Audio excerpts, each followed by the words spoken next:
আসসালামু আলাইকুম, welcome back to my channel. আশা করি সবাই অনেক বেশি ভালো আছেন। আজকে আমি আপনাদেরকে তৈরি করে দেখাবো হচ্ছে বিস্কিট।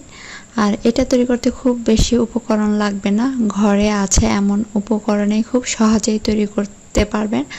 আর এটা তৈরি করতে ওভেনেরও প্রয়োজন নেই।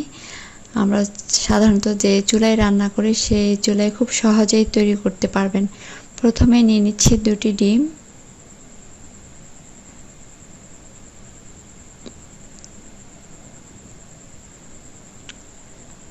ডিমটা খুব ভালোভাবে ফেটিয়ে নিব।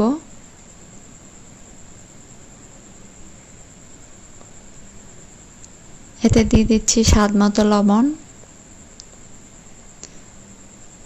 দিয়ে দিচ্ছি 1/3 কাপ চিনি। আর চিনিটা আপনারা যে যেমন খান তেমন দিবেন। মিষ্টি বেশি খেলে খুব বেশি চিনি দিবেন, আর কম খেলে হালকা চিনি দিবেন। দিয়ে দিচ্ছি 1/3 কাপ সয়াবিন তেল, দিয়ে দিচ্ছি 1/2 টিস্পুনের মতো বেকিং পাউডার। আবার অল্প অল্প করে ময়দা মেশাবো। ময়দাটা আমি একসাথে দিব না, সুন্দর একটা ডো তৈরি হওয়ার আগ পর্যন্ত ময়দাটা মেশাতে থাকবো। অল্প অল্প করে দিবেন, একদম সরাসরি ময়দাটা দিবেন না, তাহলে আন্দাজটা বুঝতে পারবেন না। আমি একটু একটু করে ভালো করে মিশিয়ে নিচ্ছি। আবার আমি হাত দিয়ে ভালো করে মিশিয়ে নিচ্ছি, চামচ দিয়ে আসলে খুব একটা পারছি না। এরকম একটা সফট ডো তৈরি হয়ে গেলে আর মথার প্রয়োজন নেই। আমি 10 মিনিটের মতো রেস্টে রেখে দিয়েছি। 10 মিনিট পর যে পাত্রে আমি বেক করব সেটাতে একটু তেল লাগিয়ে নিচ্ছি।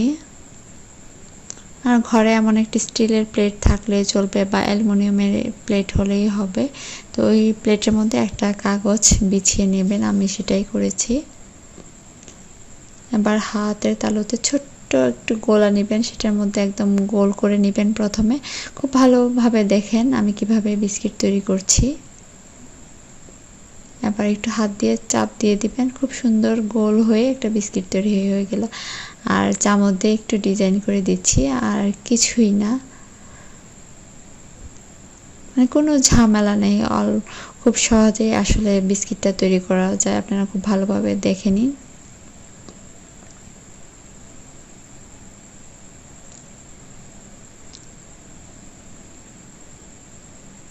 আমি মোটামুটি কয়েকটা বিস্কিট তৈরি করে ফেললাম। এবার এগুলো আমি চুলায় বেক করব।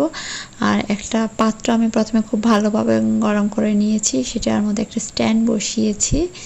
স্ট্যান্ড বসিয়ে এরপর ব্রেডটা বসিয়ে দিলাম। আর তার আগে কিন্তু খুব বেশি আঁচ দিয়ে কড়াইটা গরম করবেন, আর অল্প আঁচে 20 থেকে 40 মিনিটের মধ্যে বেকিং করবেন। আজকের মতো এখানে বিদায় নিচ্ছি। সব ভালো থাকবেন, সুস্থ থাকবেন। আল্লাহ হাফেজ।